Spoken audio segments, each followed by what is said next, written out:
Certainly want to thank Brother Gene for the humble prayer he offered up on our behalf, and I would ask that you would continue to pray for the furtherance of the service, that the Lord would bless the time that I stand before you to the benefit of each and every one of us, but to the glory and honor of His holy and righteous name.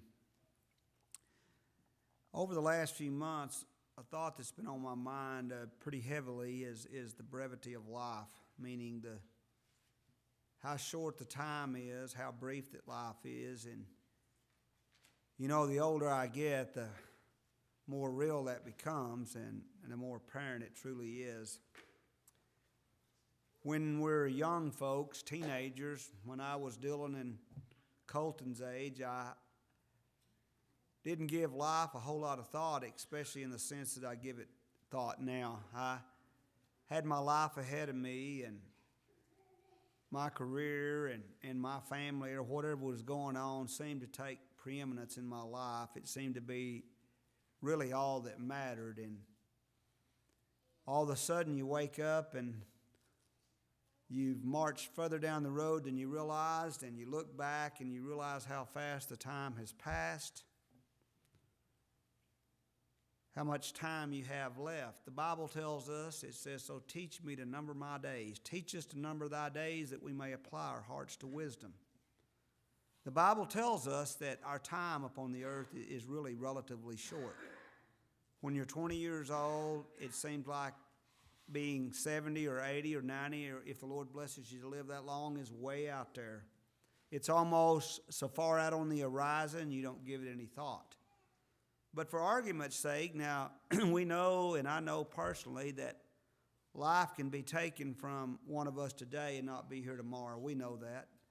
But for argument's sake, let's say the Lord blesses us to live 80. There's some here that have exceeded that.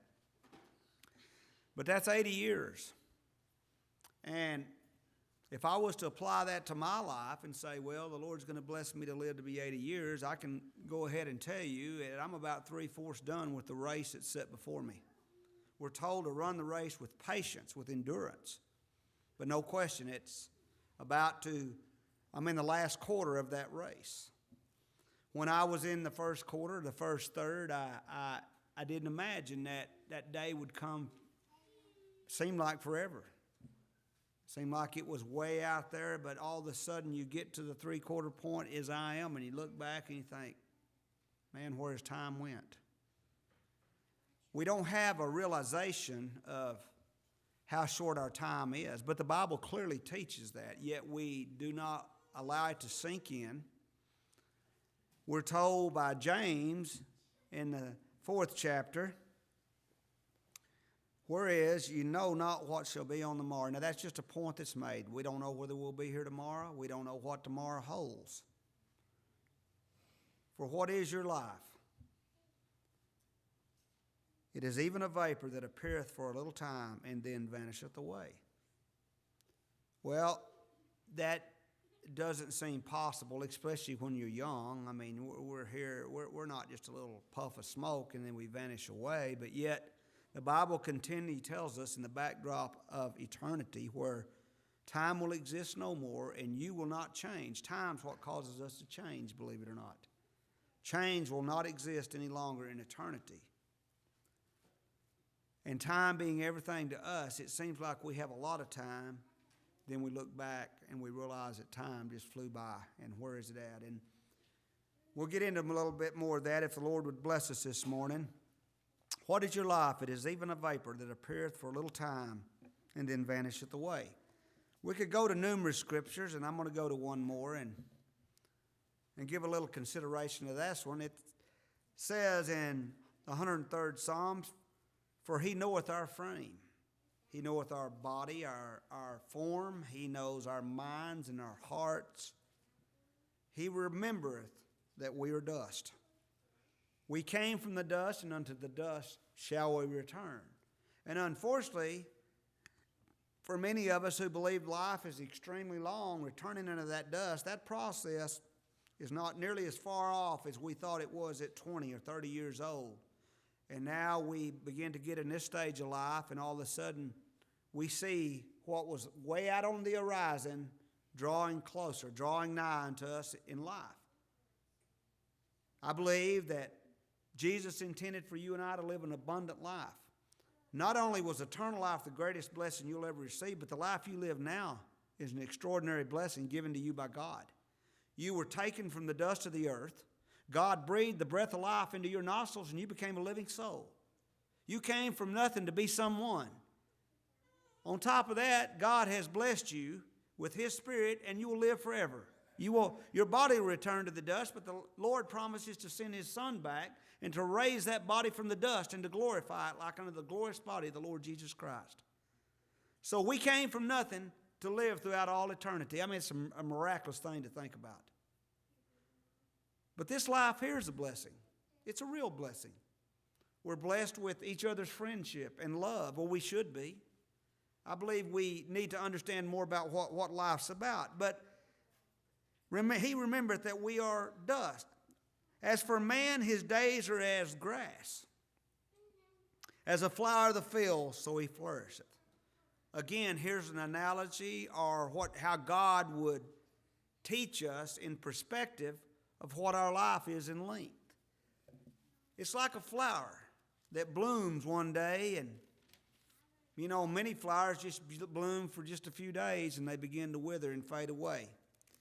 It says, for the wind passeth over it, and it is gone, and the place thereof shall know it no more. Another a place in Scripture among many that teach us the brevity of life, how short it really is.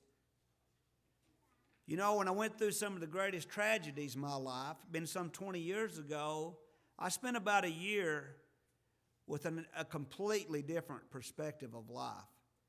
And it reminded me that the world was going on like a bunch of ants. And why were we doing this and why were we doing that? And things that seemed so important had no importance to me at all.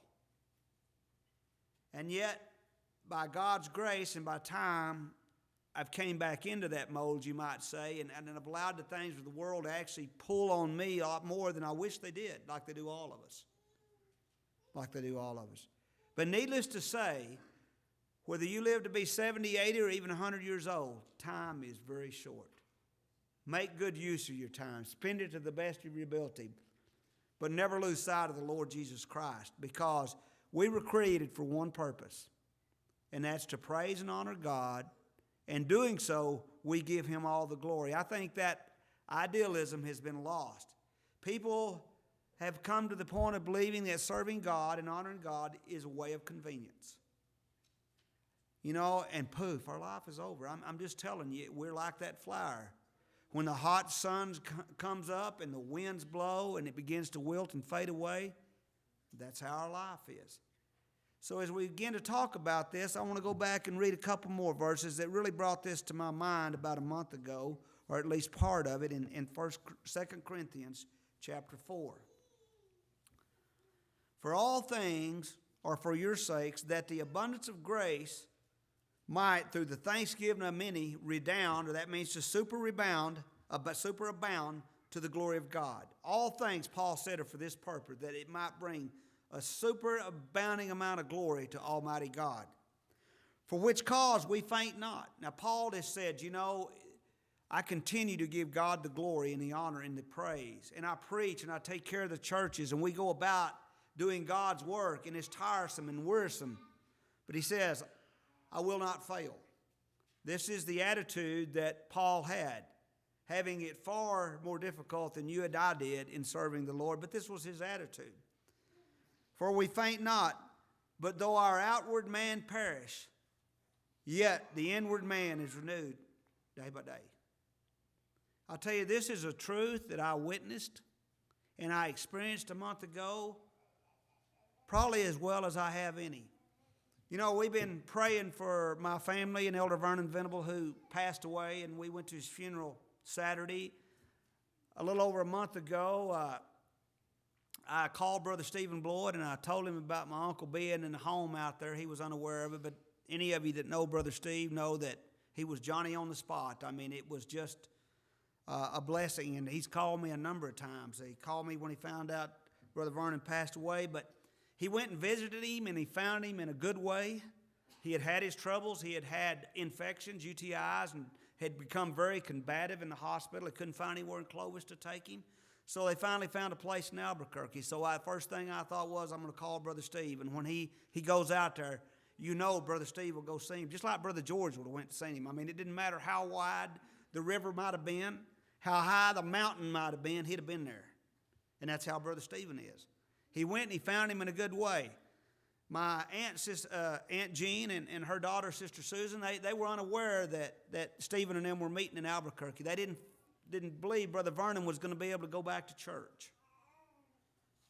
Stephen went and found him, and he asked him if it'd be all right. Called Brother Wayne if it'd be all right. He didn't have any church clothes. He went out and bought him a brand new suit, and he took him to church, and he said it was the most precious service they ever had. In the time that they'd been in Albuquerque, he said there'd been none like it. Sweetest spirit. For a little while, for just a little while, that man began to speak of the things of God. He sung, he spoke during the songs, and Stephen said it was just it was something he'll never forget. Well, he'd asked me to come, and I wasn't able to get there. I was going to go to Clovis when he was still in the hospital because he's been a great encouragement to me in my life, and I wanted to see him. I wanted to take the chance of seeing him before he passed. I knew that he was perishing.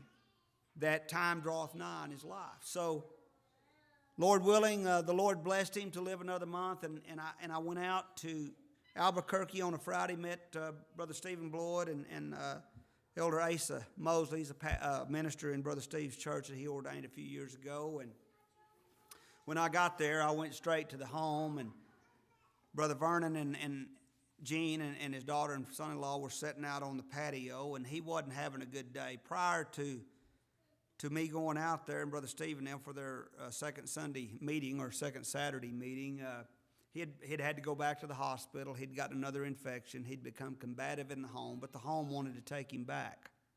And I know this is a long story, and it has, you'll understand what I'm talking about, Lord willing, here in just a little bit. So he got out of the hospital before he went out there, but he hadn't ate. He wasn't doing very well. Brother Vernon's 94 years old, and with Brother Steve, that doesn't matter. He could take a 94-year-old or a 96-year-old, and he's liable to nurse them back to health with the Lord's blessings because he's done it on numerous occasions with Elder Compton and another lady in the church. It was in her mid-70s. But anyway, I went, and Brother Vernon got a little hot. They took him back in to his room and put him in the bed, and I called Brother Steve and Brother Asa, and they had been out visiting some more sick folks there in Albuquerque, and they come to the home, and they come in there, and Brother Vernon was in the bed, and he was asleep and kind of cuddled up, and we were all in the room, and Sister Jean and Susan had never met Brother Stephen, and they wanted to meet him, and so Brother Steve come, and he said, can we sing some songs? And I tell you, I seen that man rise up out of that bed, sit up, and smile. It was an amazing thing. He began to sing and tell Steve how much he loved him. And just, it was enormous to me.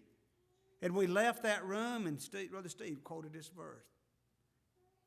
Yea, the outward man perisheth, but the inward man is renewed. And I seen that. I seen the Spirit of God so strong in Brother Vernon that when we began to sing the songs of Zion, the songs, Holy, Holy, Holy, Thou art God, was one of his favorite songs.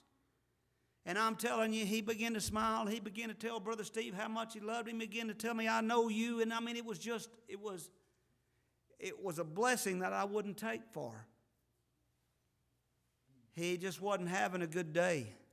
But I tell you what, when the Spirit of God heard the songs of Zion and when the Word of God was being spoke to Brother Vernon, there was something that become pouring out of that man that you wouldn't have seen prior to that. We left, and Brother Stephen had hope that we would be able to put him in a chair and take him to services on Saturday. Brother Steve made a point. Sister Susan didn't think he could go, but Brother Stephen said he'd be better off in that service than he would in at home, regardless of how he was feeling. And there was a lot of truth in that. But a lot of folks don't just believe you can't go to church. I know that's wrong. I seen a number of times in another church that I attended to, a man brought in on a hospital bed, numerous times, on a hospital bed. People say they can't go to church. Brother George would have come to church in a hospital bed if he could have got here in one. I'll tell you, I know that to be a fact. But there was something in this man's heart. We go over on Saturday morning, me and Brother Ace and Brother Steve, he turned in his car, I stayed where they was. We all went to the home, and he was sitting in a chair, and he couldn't go to the services, but we began to sing, and boy, he began to bring forth the thing. He just turned to a different man whenever we begin to speak of God and sing of God and offer up prayer. And Brother Stephen and them was going to stay that afternoon, but the flight they had got changed, and I took them to the airport, and I went back. But that time, Brother Vernon wasn't feeling well, and he became very itchy, if you would, edgy, and he said a few things that that older folks that have problems say that you wouldn't imagine them saying. He was very testy, and he wasn't happy. He was upset. We got in there. We began to sing. I sat down and held his hand, and I began to quote the words from "The Lord has been so good to me." We read the whole song and sang, and everybody from the church came except Brother Stephen and Brother Asa that had met. And once again, I seen a miraculous change in a man who was on edge and very testy and actually on the verge of being mad. It gave me new meaning to this verse. Our outward man perish, but our inward man is renewed day by day. You see, our bodies are perishing every day. This house of clay is going to die. It's going to fall away. But the Spirit of God lives forever, whether we're young or we're old. And it was just an amazing thing to see that manifest in that man and to see what a difference the Lord made in him for just a few minutes, for just a little time. Which, Brother Stephen has such a gift in that area. But I tell you, it just there for just a little bit. There was a man who had a different outlook. He wasn't frustrated. He wasn't difficult. He wasn't having a bad day. All of a sudden, he was talking about the Lord and praising God, wanting to pray. And it's a blessing that I'll never forget. And it made me think. We sit around sometimes in life and we wonder why people live to be old and they have troubles. And Brother Vernon didn't have near the difficulties that Sister Dykes has had or some others. But maybe God allows those folks to linger a little while longer for our sake, not for their sake. Because we've seen a man who was not in good shape, who passed away 2 weeks later, witness and minister unto us. Maybe the blessing was for us. That we might know that even though this outward flesh is perishing every day of our life, we're getting older, we're getting weaker. That the inward man is getting stronger day by day. That's what the Bible says. You're getting stronger, the Spirit of God, because it's going to live on through eternity. So I've had this on my mind for quite a while, and I want to go now to Ecclesiastes and stay there for just a little bit and maybe bring this to a conclusion. We know that when we're young, we have such a different outlook on life than when we begin to get older. The older folks now, the generation ahead of me tells me that I'm young, but the fact of the matter is those are at a point that time draweth nigh, and my shoes are beginning to fill the footsteps of those in the generation ahead of me. And it's just part of life. But it's been a great life. It's been a blessed life. Solomon says in chapter 1 of Ecclesiastes, he says, "What one generation passeth away, another generation cometh, but the earth abideth forever." Now, he doesn't mean that the earth will be here, because the Bible tells us that one day this earth that we're on will burn up with fervent heat. But until the Lord comes back, this earth will abide. He begins to tell us about the cycle of life. He begins to tell us when we pass away, it won't be long till we're not remembered. And that's a fact. How many people have passed in your life that you may have a faint remembrance of them, but it ain't long till they're not a daily thought?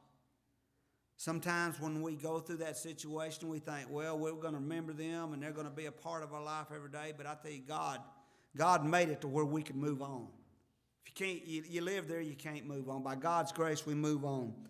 He says, the sun also arises and the sun goeth down, and hasteth to his place where it arose. He begins to tell us there are things in life that are like the involuntary muscles in your body. Have you ever thought about that? You don't have to tell yourself to breathe. You just breathe. You don't have to tell yourself. You don't have to think about your heart beating, do you? It just beats. We don't think about the sun coming up. It's come up every day and went down every day that you and I have been alive. We take it for granted, do we not? Have you ever noticed that the Mississippi River and the great river Euphrates and all the rivers around the world have run into the ocean? But the ocean's never filled. It's going to get to that here shortly. The sun ariseth and the sun goeth down and hasteth to its place where it arose. Over and over goes this cycle in our human lives. The wind goeth toward the south and turneth about toward the north. It whirleth about continually, and the wind returneth again according to its circuits. The wind blows. We don't know where it come from when it started, and when it quits, we don't know where it went. This has been a continuous pattern throughout our lives, and we've all witnessed that. We're certainly aware of these physical truths that God has presented to us in His Word. If you don't believe there's a God, read the Bible. I don't know how you could not believe there is one. All the rivers run into the sea, yet the sea is not full. Unto the place from whence the rivers come, thither they return again. You know, the ocean has never got full enough to overtake the dry land, has it not? Water evaporates out of the ocean. God causes it to accumulate over the land, and it rains upon the land, fills the lakes and the rivers, and moistens the soil that we can grow crops. Over and over, this cycle has went. We give it no thought, do we? Just like we don't give any thought to our heart beating. We don't give any thought to breathing or blinking our eyes. These are involuntary muscles, and these are things that happen day in and day out from one generation to another as a cycle. And it goes on, it says, all things are full of labor. They're tiresome and they're wearisome. Man cannot utter it. The eye is not satisfied with seeing, nor the ear filled with hearing. The thing that hath been is that which shall be, and that which is done is that which shall be done. And there is nothing new. There's no new thing under the sun. Man has devised nothing new. We think because we drive a car and we don't walk or ride on a horse, but it's talking about the man and his sinful nature, man and his thoughts and his deeds. That has never changed. But we talk about the shortness of life, the brevity of life. And I think about Ecclesiastes chapter 12, and we'll go there for just a little while and conclude here this morning. Have you ever thought about the first verse and really give it thought? For those young folks that are here, I didn't give it thought. I very rarely ever read it when I was young. Remember now thy Creator in the days of thy youth. Why does Solomon call upon you and I to remember God, the Creator of the heavens and the earth? I believe he teaches us that lesson and gives us that word because it's a certainty and a surety that we'll be caught up in all the noise of the world. As I said, when I was 20 years old, my career was what I wanted to go after.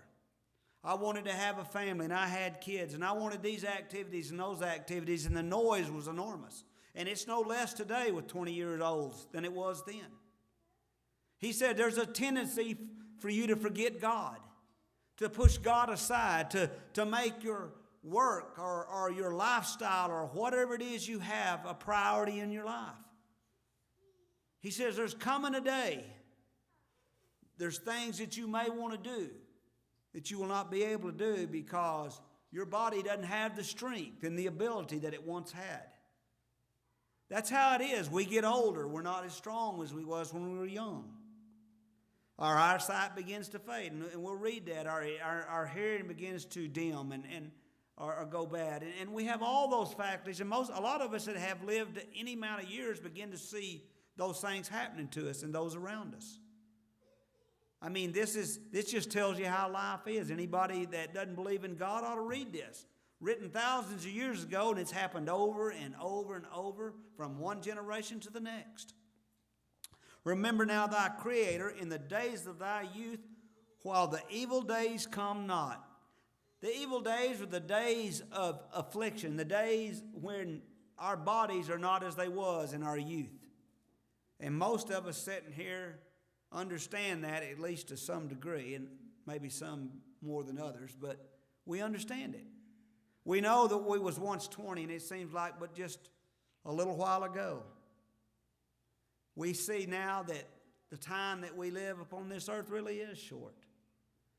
The question is, like that song says, when the sun sets, can we truly say that we've walked with God?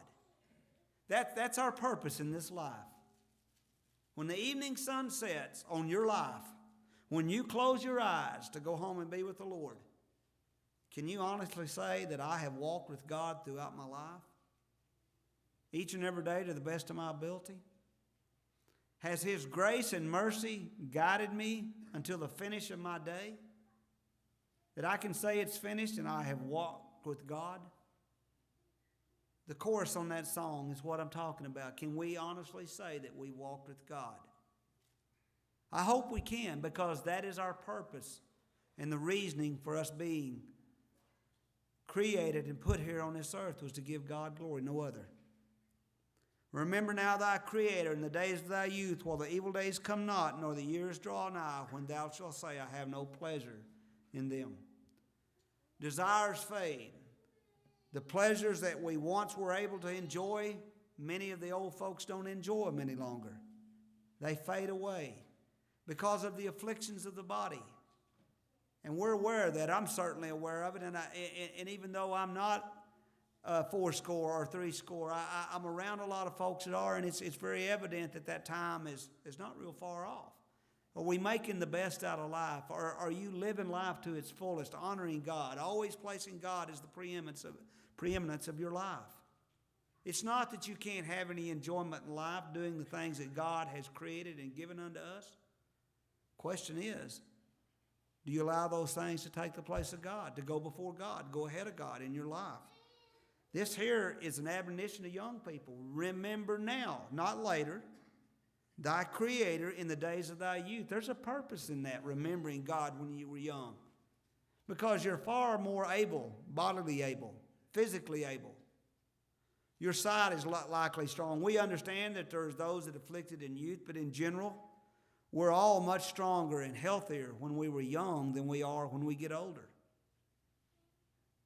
We still have desires, but I tell you, the desires fade, and a lot of times the desires fade because the health fades so bad. What you once wanted to do, you don't have the physical ability to do, and therefore the desire leaves. The pain and the trouble of doing it is not worth trying to attempt to do it. Remember now thy Creator in the days of thy youth. He says the evil days are coming when you say you have no pleasure in them, while the sun or the light or the moon or the stars be darkened, nor the clouds return after the rain. You know, some people believe that's the eyesight, but I believe it is the understanding and the will of the soul, the inner parts of the body, and the ability to understand things. And you see that with folks. They just can't reason. They can't understand. That day's coming if we live long enough. It causes us to fade in life, and that's why the desires fail. It says, in the day when the keepers of the house shall tremble. We've seen people that get older and they have the shakes. They tremble out of fear and all kinds of things. That comes upon us sooner than we ever realize, doesn't it? Are we living life to its fullest? Are you walking hand in hand, as that song says, with Jesus Christ each and every day? Even the longest of time in our eyes is very short in the backdrop of eternity. It's like a moment. Paul said it's but a moment. He says over there in 2 Corinthians, when we talked about the outward body perishing, he says, for our light affliction, this outward perishing, these difficulties that we're going to go through, he says it's but for a moment, worketh for us a far more exceeding and eternal way to glory. Our outward man's perishing. Our time and life is short and brief. But there's something in us that is eternal right now. Did you know that? The Spirit of God is eternal, dwelling in every child of God. It's there dwelling right now. It says, in the day when the keepers of the house shall tremble, and the strong men shall bow themselves, and the grinders cease because they are few. That's pretty easy to understand, isn't it? People get older, they lose their teeth, they cease because there's few. And those that look out the windows be darkened. Some people believe that's eyesight again, but often that's the ability for the digestive system of the body to function properly, for intake and outtake and such things as that. And we all know that as we get older, those are things that hinder many folks. Amazing how the Lord laid this out through the wisdom of Solomon. Teach us to number our days that we may apply our hearts to wisdom. To understand that life is very short, life is very brief, but it is an extreme blessing for you and I to have been created to live in this life, to honor God in this life, and one day to live in His perfect world in glory. And the doors shall be shut in the streets when the sound of the grinding is low, and he shall rise up at the voice of the bird, and all the daughters of music shall be brought low. There's a numerous things that are taught there, but speaks one of them of the hearing, and we have a number of folks here who are not able to hear as well as they once did when they were younger. You know, we're living evidence that what God said is happening, are we not? It's happening to each and every one of us. It is. But what a good life we've had.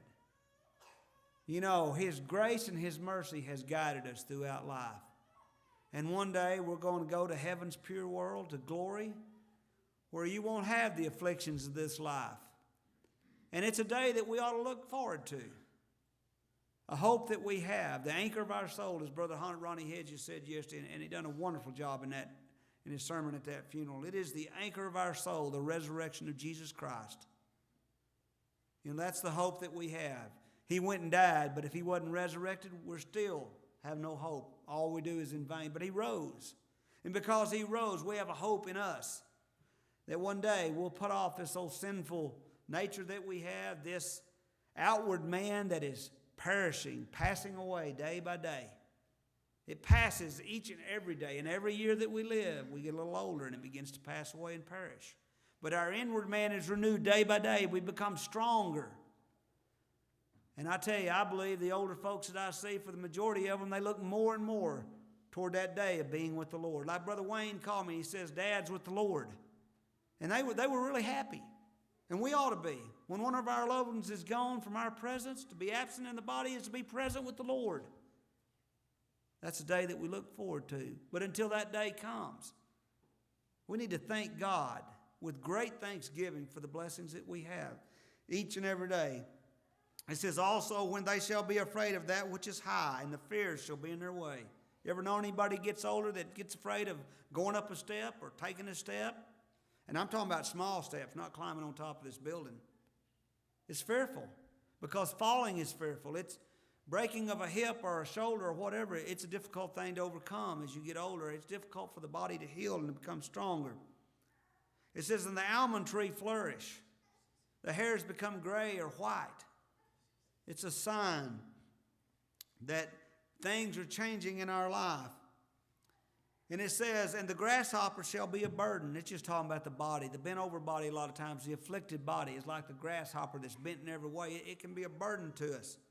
Because man goeth to his long home. You know, some people want to say, well, because the Spirit of God, I believe this speaks of the body going to the grave. And the mourners go about the streets, do they not? When we lay someone to rest, there's a lot of mourning that takes place. Sometimes more so with younger than it is the older, but it is something that goes on. Or ere the silver cord be loosed, and the golden bowl be broken, or the pitcher broken at the fountain, or the wheel broken at the cistern. These are things that happen to us as we go over. This is what the evil days is about. Then shall the dust return to the earth as it was, and the spirit shall return unto God who gave it. You know, our time is brief. And I'm thankful that our inward man is renewed day by day, even though this old body is perishing. And you know, we can go to all the doctors in the world, and God give us doctors for a reason. We can go to all the scientists in the world, but you cannot stop the perishing of this old carnal flesh. It's going to perish. And there's going to come a day when it ceases. And as I look back, I realize that that day for me is not that far off. Even if it's 20 years or 25, the last 20 years since I went through the ordeal I have is like yesterday. I just can't imagine. I think about Brother George. I mean, just think back how long that's been, and it seems as though it's yesterday. I mean, when we get to thinking about folks that have passed, sometimes it just shocks me to realize how many years it really has been and how fast time has went. Life is brief at best. Make good use of your time. Love one another the way God wanted us to love one another. Encourage one another the way God wanted us to encourage one another. Lift one another up. Help them carry their burdens. Mourn with them. Rejoice with them. That's the purpose that we were put here for.